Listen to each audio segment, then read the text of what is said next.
Good morning. I'm Frank Kaufmann. I'm doing a piece here on tradition and goodness, and I got my ideas from reading a friend of mine who has been a teacher and teach, teacher of me for sure. And he often spoke to a group of people who were big dreamers, were always out to save the world, and felt that every second of life is major decision making, and it was quite a passionate group of people that listened to him. But he was very dogged to try to help us not tone things down, keep the intensity, but get realistic about all these big world-saving dreams. And spoke about a lot of different topics, one of which was tradition. And so I was reading a little bit uh, of what he, one of these days when he was speaking to his folks, and uh, it read like this: the value of tradition is about securing something. It's about prolonging something, defining something, setting some kind of standard that will define you beyond your existence. That's what tradition is. That's why it's important to a lot of people. In the modern world, perhaps especially in the Western world, the word tradition seems to carry with it some sort of constraining force. Uh, it also sometimes feels backward looking. We've inherited something we didn't ask for. We are we feel a certain burden of expectation to conform. It seems to demand of us to move in certain directions and adhere to certain patterns of life, which may have come from a time much different than ours and may have come from people with different concerns than us. So the word tradition, I believe earlier on, must have held a much more sacred sense, a much more valued sense. It's something that one would inherit that would actually intensify or increase our chances, our horizons, our opportunity. It was all that came before us, which provided a basis upon which to stand, that we didn't have to learn everything new, that the basic patterns of goodness, the basic ways of life were could be inherited, and we could have a head start in how we begin to pursue our life. Now, with a certain kind of addiction or idolatry of novelty, tradition in many hearts and minds, just upon immediately hearing it, there's a bit of a resistance or recoil to it. But my buddy here is reintroducing what I think is a very valuable kind of attempt to recover the positive value of tradition when he says it's all about securing something beyond your existence, or in other words, greater than ourself, greater than yourself. And so, even though people tend to have some sort of resistance about inheriting tradition as something that might possibly be a constraint, everybody, on the other hand, would love to imagine that the things that they've achieved and attained, and ways of life and things they've learned and benefits they've gained through suffering could actually become part of a tradition, and that others could inherit what we've been able to bring into the world. So, um, so there you have it. So he goes on to say, when you deal with tradition, what is the essence? That's another keen insight. It's another, as I say, I love this guy. It's his angle, or he catches things from an angle that opens up a lot to me. So he says, what is the essence? And so there you have it. Then tradition need not be a bunch of shoulds and a bunch of constraints and a bunch of where you hold your fork and how you hold your coffee cup and what you do when you come in the house, and just an endless collection of uh, discrete things that are a burden to remember, and that you can get little things wrong. He immediately pushes the whole matter to what is the essence? What is the essence that brings into focus what is good in us? And once we go there, we can, in a certain way, be liberated from the sense of the burden of, do I get this right, or do I take off my shoes or don't take off my shoes, or do I kneel or bow or bend at the waist, or how far? These traditions are the things that I think are resisted by those that want an openness, a creativity, and novelty, and so forth. But here he's pointing out that it's something that is tied to having a way to be in the world beyond our own existence, which surely, hopefully, most people will recognize that this is preferred. And but possibly or sadly, a great many don't ever think beyond their own existence, and there you have troubles, I believe, personally.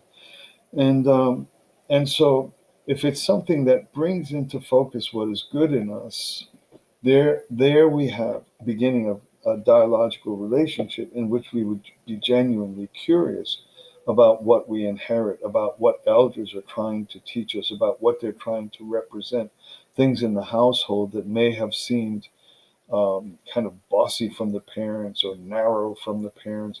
If we are interested in what is the essence there, we may be able to expand from that point to begin to see, there is something that carried in this almost iconic little expectation that through this simple behavior opens up a world, or a massive horizon of genuine opportunity, creativity, interest, a basis for which I can go forward in a constructive way without having to figure out every damn little thing.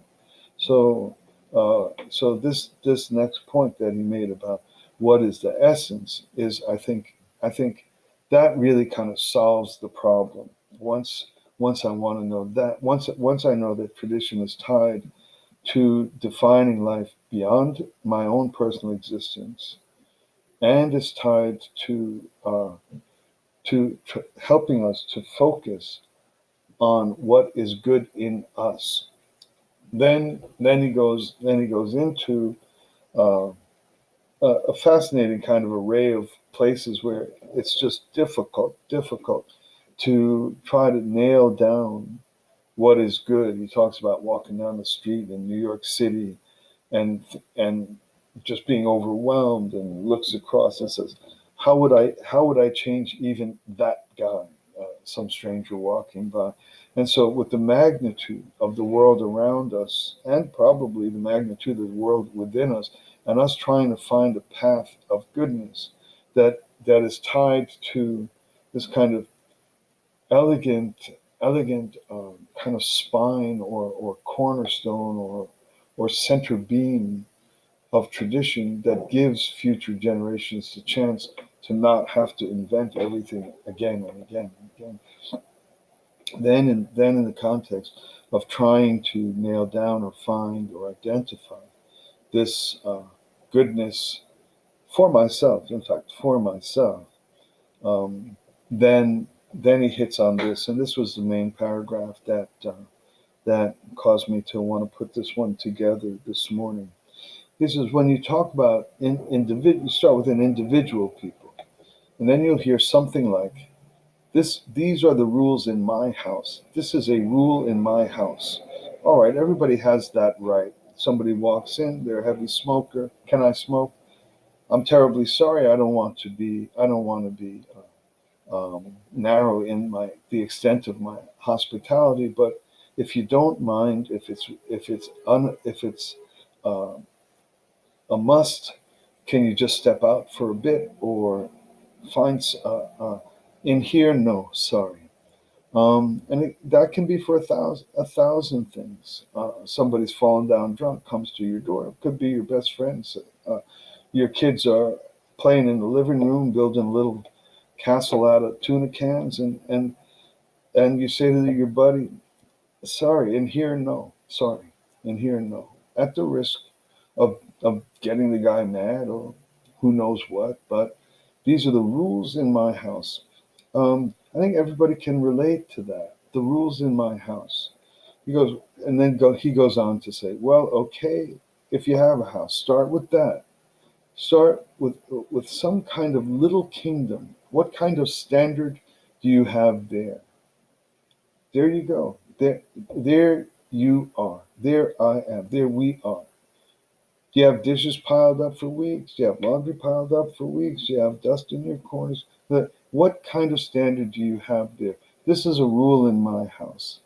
If you use it, put it back. If it's dirty, wash it, or whatever they are. They don't. I'm not advising. I'm not giving kind of tips on better living. I'm just speaking about the path to be able to. If you have big aspirations, and aspirations for the people around you, for the world around you, for America, for the poor, for the hungry, for the dying rivers. If you have aspirations, what, how do we get to having the capacity as people to relate constructively and intelligently and effectively to the good we want to do? So he says, start, if you have a house, start with that, some kind of little kingdom. What kind of standard do you have there? And then reading on and grow. As it becomes bigger, it will become more difficult. That's for sure. We know that. But unless you want something as you see it today to exist forever, you want to make changes. If you don't like exactly how things are, you want to make changes. And I think that's in human nature. There's a lot of big issues that are high up on the criminal side of social reality: gender inequality, racial inequality, environmental irresponsibility, and so on and so forth.